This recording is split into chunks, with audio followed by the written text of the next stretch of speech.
मैं हूं आपके साथ गरिमा बाजपेयी और आज उत्तर प्रदेश चुनाव में 5वें चरण के तहत वोटिंग हो रही है। इसी को लेकर हम लगातार बातचीत कर रहे हैं। अलग अलग जगहों पर हमारे साथ हमारे संवाददाता भी बने हुए हैं, उनके पास चलते हैं, उनसे बातचीत करेंगे। हमारे साथ में गोपाल बरनवाल हैं संवाददाता अमेठी से, और महफूज हसन संवाददाता हैं प्रतापगढ़ से हमारे साथ में बने हुए हैं, और अनिरुद्ध पांडे हमारे साथ में हैं कौशाम्बी से, प्रतीक पांडे हैं संवाददाता हमारे प्रयागराज से, अब्दुल कादर हैं बहराइच से। इन सभी के पास चलेंगे और जानेंगे कि आखिर इन विधानसभा सीटों पर फिलहाल क्या कुछ अपडेट है। महफूज प्रतापगढ़ से, महफूज प्रतापगढ़ में क्या शांतिपूर्ण ढंग से मतदान हो पा रहा है?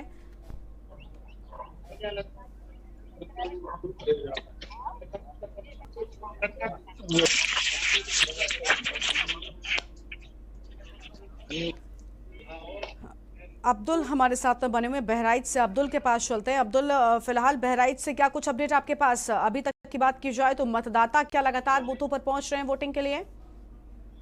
जी बिल्कुल, हम आपको बता दें कि बहराइच में मतदान प्रतिशत 35% मतदान एक बजे तक हो पाया था। अगर सदर की बात करें, सदर बहराइच की परसेंटेज कम था, और कैसरगंज और पयागपुर विधानसभा की हम बात करें तो 50% मतदान हो चुका है। जिला प्रशासन द्वारा वोट ऑफ परसेंटेज बढ़ाने के लिए लगातार कई प्रयास किए जा रहे थे। इस वक्त भी कई पिंक बूथ बनाए गए हैं और कई बूथों को सजाया गया है जिससे लोग एक्टिव हो और मतदान करने के लिए आए। लेकिन बहराइच सदर में प्रयास किया गया था और बहराइच सदर का वोट ऑफ परसेंटेज काफी कम जा रहा है, बल्कि इसके बाद ही देहात क्षेत्र है पयागपुर और कैसरगंज जहाँ पे 50% से ऊपर मतदान हो गया है। बिल्कुल, यानी वोटर्स जो हैं वो लगातार इस महापर्व में भागीदारी अपनी निभा रहे हैं। और हमारे साथ में हमारे संवाददाता प्रतीक पांडे भी जुड़ चुके हैं प्रयागराज से। प्रतीक, प्रयागराज क्या कुछ अपडेट आपके पास? क्या मतदाता लगातार पहुंच रहे हैं लोकतंत्र के महापर्व में भागीदारी के लिए?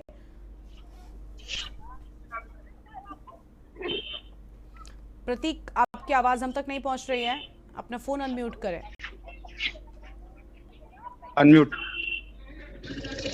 मैम, क्या मुझे सुन पा रही हैं? जी जी प्रतीक, अपनी बात पूरी करें। जैसा कि आप देख रही हैं, धीरे धीरे जैसे जैसे समय बढ़ रहा है, लगभग दोपहर 12 बजे तक तो काफी वोटिंग का प्रतिशत काफी कम था, लेकिन अब धीरे धीरे जैसे समय बढ़ रहा है, लोगों का आना जाना काफी दिखाई दे रहा है और ऐसा लग रहा है कि काफी शांतिपूर्ण तरीके से मतदान हो रहा है। जी बिल्कुल, क्या महिलाएं वहां पर बड़ी संख्या में भागीदारी अपनी निभाती हुई नजर आ रही हैं? अगर बात करें महिला और पुरुष की, तो दोनों ही वर्ग काफी सक्रिय दिखाई दे रहा है। अभी हमने हाल ही में देखा कि एक बुजुर्ग महिला जो कि काफी उम्र थी उनकी, वो दोनों कंधे पर अपने पुत्रों के साथ गई हैं, तो काफी उत्साह दिखाई दे रहा है। और जैसे जैसे समय बढ़ रहा है, लोगों का जो है रुचि वो बढ़ती जा रही है, और मान के चलते हैं कि 3 बजे तक मतदान का प्रतिशत अच्छा निकल कर आएगा। ठीक है, महफूज के पास चलते हैं। महफूज प्रतापगढ़ से, महफूज प्रतापगढ़ से सुबह से हमने खबरें अपने दर्शकों को दिखाई थी जहां पर कई जगहों पर विवाद जो है वो भी हुआ, मारपीट की भी खबरें सामने आई। अब क्या वहां पर प्रशासन पूरी तरह से शांतिपूर्ण माहौल बनाने में कामयाब हो पाया है? जी, आपको बता दें, जहां मारपीट की बात सामने आई थी, जो आरोप प्रत्यारोप एक दल ही दूसरे दल के लोगों को ऊपर लगा रहे थे, अभी दोनों दल के लोगों ने तहरीर दी है, पुलिस उसकी छानबीन कर रही है, जांच कर रही है। फिलहाल पूरी तरह से स्थिति कंट्रोल में है, कहीं पर भी किसी तरह का विरोध नहीं है, आक्रोश नहीं है। सभी मतदाता अपने अपने बूथों पे कर मतदान कर रहे हैं, और जहां भी ईवीएम में गड़बड़ी आई थी, ईवीएम खराब हुई थी, वो भी आधे घंटे 1 घंटे के अंदर बदल दी गई, वो भी ईवीएम पूरी से चलने लगी है। मतदान सभी केंद्रों पे कायदे से चल रहा है, कहीं किसी तरह का कोई आक्रोश नहीं है। जी बिल्कुल, महफूज आप बताइए प्रतापगढ़ में फिलहाल किस तरह का माहौल नजर आ रहा है, क्योंकि इस बार समाजवादी पार्टी ने भी प्रत्याशी उतारा है और राजा भैया के साथ जिस तरह की अखिलेश से अनबन हुई, उसके बाद माहौल किस तरह का है प्रतापगढ़ में फिलहाल? कुंडा की बात करें तो जी, आपको बता दें, जहां कुंडा की अगर बात की जाए, कुंडा में एक तरफ जहां राजा भैया अपने निर्दलीय पहले निर्दलीय लड़ते थे, लेकिन इस बार वो जनसत्ता पार्टी, उनकी खुद की पार्टी और राष्ट्रीय अध्यक्ष हैं, वो अपने जनसत्ता पार्टी से लड़ रहे हैं। वहीं पर दूसरी तरफ अगर देखा जाए तो सपा से गुलशन यादव पर अखिलेश ने कार्ड खेला है, और बसपा से देखा जाए तो फहीम और पप्पू चुनाव लड़ रहे हैं। वहीं भाजपा से देखा जाए तो सिंधुजा मिश्रा चुनाव लड़ रही है। बिल्कुल बिल्कुल, महफूज आपकी आवाज अब हम तक नहीं पहुंच रही है। जी, अगर टक्कर की बात की जाए तो इस समय सिर्फ सपा और जनता दल की टक्कर देखने को मिल रही है। लेकिन अगर जीत की बात की जाए, समर्थन की बात की जाए, तो वोटिंग के दौरान जिस तरह से राजा भैया का समर्थन दिखा है, तो उससे साफ साफ ये जाहिर हो रहा है कहीं ना कहीं लोग पुराने विधायक को चुनना चाहते हैं। जी ठीक है, गोपाल हमारे साथ जुड़ चुके। गोपाल बरनवाल है संवाददाता अमेठी से, उनके पास चलते। गोपाल, अमेठी में किस तरह की हवा नजर आ रही है क्या इस बार? क्योंकि हमने देखा था भारतीय जनता पार्टी को भले ही पहले बहुमत मिला हो, लेकिन अब वहां पर कहीं ना कहीं जो सुर है जनता के वो बदले हुए नजर आ रहे थे। फिलहाल की बात की जाए 22 में जनता का रुख किस ओर नजर आ रहा है? जी हाँ, बिल्कुल। 2017 में भाजपा ने अमेठी जनपद में 3 विधानसभा सीटों पर दखल किया था, लेकिन 2022 में ऐसा होता नहीं दिख रहा है, क्योंकि यहाँ पे अमेठी विधानसभा है। अमेठी विधानसभा में पूर्व विधायक माननीय गरिमा सिंह जी थी, और इस बार भाजपा ने प्रत्याशी डॉक्टर संजय सिंह को बनाया है, और दूसरी तरफ कांग्रेस ने आशीष शुक्ला जी को टिकट दिया है, और सपा से टिकट महाराजी देवी को है, जिसे त्रिकोणीय मुकाबला कहा जा सकता है। अमेठी में त्रिकोणीय मुकाबला देखा जा रहा है। बिल्कुल, लेकिन क्या कांग्रेस पार्टी अपनी वापसी जो है वो करती हुई नजर आ रही है? क्या कुछ मजबूती उसमें और ज्यादा अमेठी में देखने को मिल रही है? जी, अमेठी विधानसभा में तो नहीं कहा जा सकता है, लेकिन 2 विधानसभा ऐसी हैं जैसे कि तिलोई और जगदीशपुर, जहां पे कांग्रेस अच्छी फाइट कर रही है, और अभी आने वाला 10 मार्च को ही पता लगेगा कि इसके जीत का साज होगा। ठीक है, बहराइच से अब्दुल कादिर हमारे साथ लगातार बने हुए। अब्दुल, आप बताइए, बहराइच में क्या मतदान प्रतिशत और ज्यादा बढ़ने के आसार इस बार देखने को मिल रहे हैं? क्या जनता मतदान को लेकर उत्साहित है और बड़ी संख्या में भाग ले रही है? जी बिल्कुल, हम आपको बता दें कि सुबह 7 बजे से जैसा देखा जा रहा है कि लोग लंबी लंबी कतारें लगाए हुए हैं और काफी उत्साहित थे मतदान करने के लिए। सुबह का वोटर परसेंटेज काफी ठीक चला, लेकिन 12 बजे के बाद से लोग काफी कम हो गए हैं और पोलिंग बूथों पे भी कुछ सन्नाटा हो गया है। ये माना जा रहा है कि 3 बजे से फिर लोग चलेंगे, ठीक है। लेकिन सदर की बात करेगा तो सदर में वोटर परसेंटेज काफी कम है, बाकी ग्रामीण क्षेत्रों में काफी उत्साहित है लोग और 50% मतदान हो चुका है। दूसरी बात अगर ये देखा जाए कि जनता में काफी उत्साह दिख रहा है मतदान को लेकर के, खासकर जहां महिलाओं का मतदान ज्यादा है, वहां महिलाओं की भीड़ अभी भी लगी नजर आ रही है। क्योंकि 2012 में की बात करें अगर हम, तो ये बहराइच में 2 सपा के पास सीट थी, 2 बीजेपी के पास थी, 2 कांग्रेस की, 1 बसपा थी। लेकिन 2017 में बीजेपी लहर में 6 सीटें बीजेपी के हाथ में चली गई, तो 1 मटेरा विधानसभा जो सपा के हाथ में थी। इस बार मटेरा विधानसभा से सपा विधायक के पत्नी चुनाव लड़ रही है और वो सदर से चुनाव लड़ रहे हैं। लेकिन बहराइच की 7 सीट पे काफी कांटे की टक्कर है और काफी बेहद दिलचस्प लड़ाएगा। जी ठीक है, यानी बेहद मुकाबला जो है वो कड़ा देखने को मिल रहा है और काफी कुछ इस बार बता दें बदले हुए से समीकरण भी नजर आ रहे हैं। लेकिन आपसे ये भी जानना चाहेंगे अब्दुल कि क्या वहां पर मतदान को बढ़ावा देने के लिए प्रशासन ने कुछ खास इंतजाम किए थे? जी बिल्कुल, हम बता दें प्रशासन द्वारा काफी दिनों से सोशल मीडिया द्वारा और लोगों को मोबिलाइज करने के लिए, मतदान ज्यादा करने के लिए आज भी कई मतदान केंद्रों को सजाया गया है। हम जहाँ खड़े ये पिंक मतदान केंद्र है, बहराइच में पिंक मतदान केंद्र है, जहाँ पे महिलाओं का मतदान संख्या ज्यादा थी, वो सब पिंक बनाए गए हैं।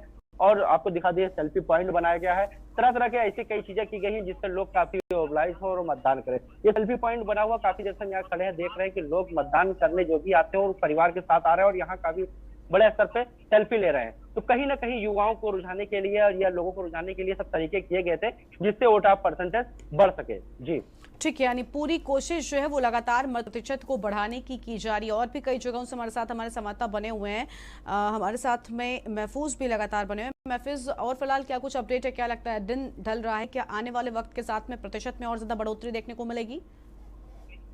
जी, प्रतिशत की बात की जाए तो प्रतिशत तो बढ़ेगा ही, लेकिन जहां पर जो विवाद हुआ था सपा प्रत्याशी और जनसत्ता दल के राष्ट्रीय अध्यक्ष के बीच में, उसमें निर्वाचन आयोग ने बड़ा फैसला लिया है।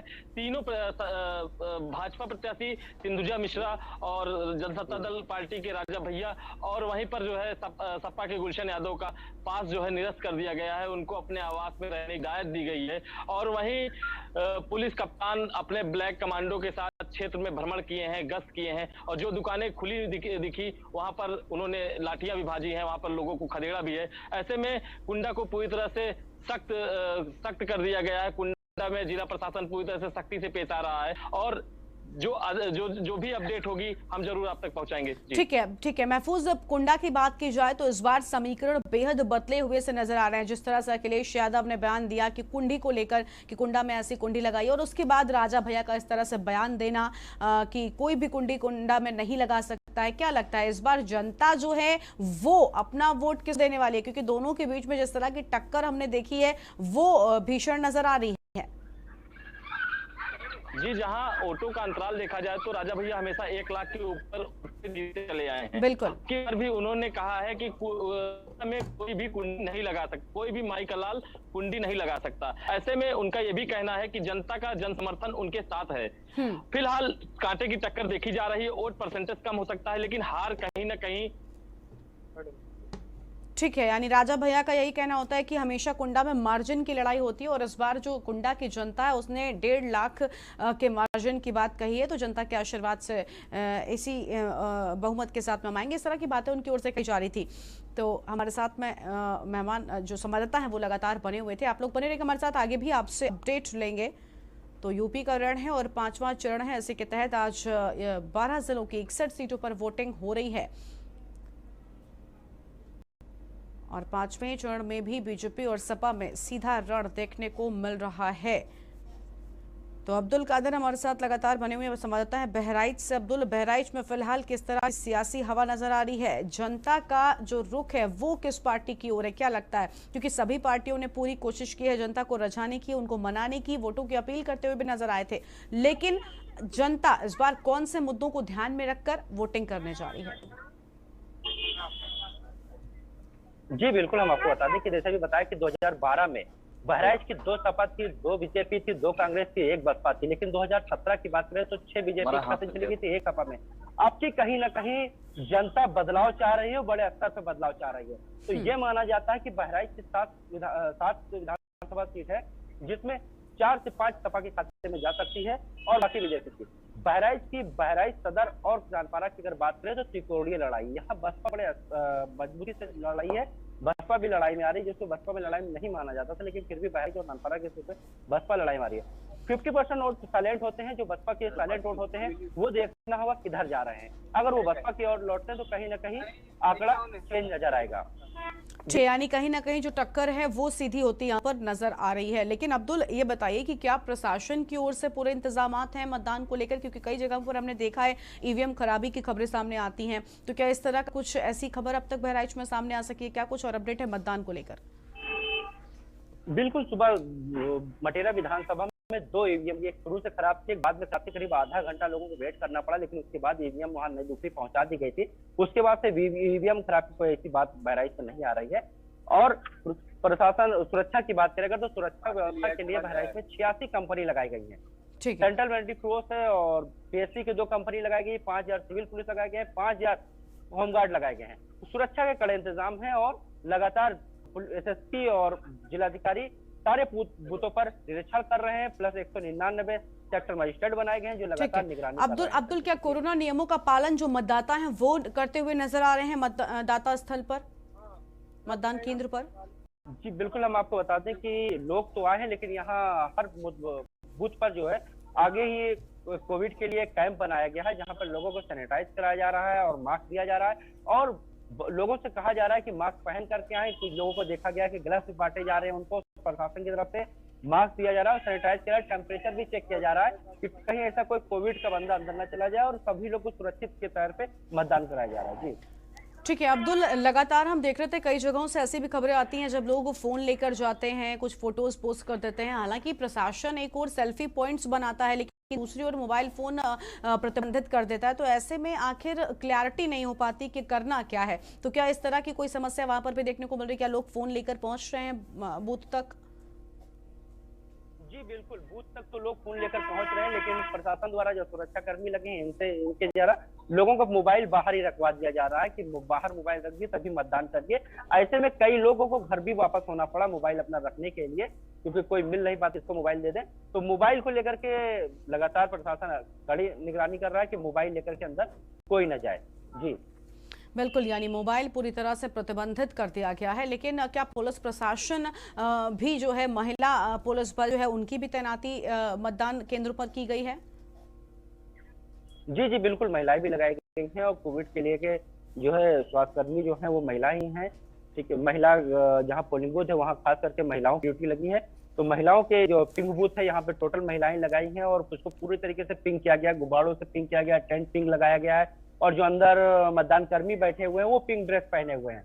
तो खास करके और पिंक का मतलब जो होता है ये महिलाओं के महिला मतदाताओं को रुझाने के लिए होता है। पिंक बनाया था कि महिलाएं खास करके यहाँ पर आए। जी बिल्कुल, बहुत शुक्रिया आपका अब्दुल हमारे साथ जुड़ने के लिए और अधिक अपडेट हमारे दर्शकों तक पहुंचाने के लिए। तो यूपी का रण है और 5वें चरण के तहत आज वोटिंग हो रही है और अलग अलग जगहों से बरसात में हमारे संवाददाता थे जिन्होंने पूरा हाल बताया है कि आखिर क्या कुछ कमियां, क्या कुछ परेशानियां जो हैं वो मतदाताओं के सामने आ रही हैं। आपको बता दें कि आज 5वें चरण के तहत कुल 12 जिलों की 61 सीटों पर वोटिंग हो रही है। यूपी के रण में 5वां चरण महाभीषण नजर आ रहा है। मतदान केंद्रों पर वोटरों की लंबी लंबी कतारें जो हैं वो देखने को मिल रही हैं। कोविड गाइडलाइंस का भी पालन जो मतदाता हैं वो करते हुए नजर आ रहे हैं। लोगों ने मास्क पहन रखा है और मास्क पहनकर ही लोग वोट डालने जा रहे हैं। हालांकि मोबाइल फोन को लेकर कुछ परेशानियां मतदाताओं के सामने जरूर आती हैं। मोबाइल फोन्स को पोलिंग बूथों पर प्रतिबंधित किया गया है, लेकिन प्रशासन की ओर से कुछ सेल्फी पॉइंट्स बनाए जाते हैं जो पोलिंग बूथ से कुछ दूरी पर होते हैं। तो इसमें मतदाता जो है वो थोड़ा सा परेशान हो जाता है और परेशानियों का सामना मतदाताओं को करना पड़ता है। तो यूपी के रण में 5वें चरण के तहत आज मतदान हो रहा है।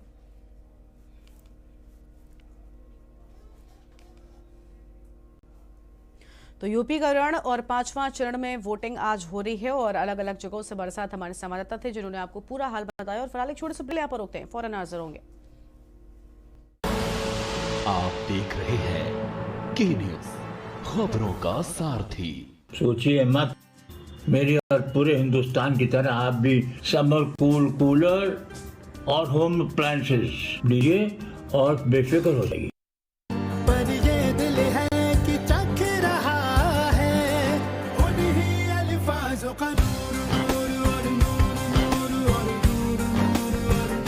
दूर कितना भी जाओ, इस जुबान से दूर ना जा पाओगे। विमल, बोलो जुबान केसरी। आप देख रहे हैं के न्यूज, खबरों का सारथी। ब्रेक के बाद आप सभी का स्वागत है। उत्तर प्रदेश चुनाव का 5वां चरण है और इस चरण में 12 जिलों की 61 सीटों पर वोटिंग हो रही है और इन 61 सीटों पर 692 उम्मीदवार मैदान में हैं। और इस चरण में जिन बड़े शहरों की किस्मत दांव पर है उनमें से यूपी सरकार के डिप्टी सीएम केशव प्रसाद मौर्य, योगी सरकार में मंत्री मोती सिंह, नंदगोपाल गुप्ता नंदी, सिद्धार्थ नाथ सिंह, रमापति शास्त्री, चंद्रिका प्रसाद उपाध्याय की किस्मत दांव पर लगी हुई है। कांग्रेस की आराधना मिश्र मूना और जनसत्ता दल के अध्यक्ष रघुराज प्रताप सिंह उर्फ राजा भैया के साथ ही अपना दल की अध्यक्ष कृष्णा पटेल की किस्मत का फैसला होना है। 5वें चरण के मतदान में आज दिग्गजों ने अपने मताधिकार का इस्तेमाल किया है। उस दौरान की ही कुछ तस्वीरें को हम दिखा रहे हैं आपकी टीवी स्क्रीन पर, जहां दिग्गजों ने आज यूपी के रण में 5वें चरण में अपने मताधिकार का इस्तेमाल किया है।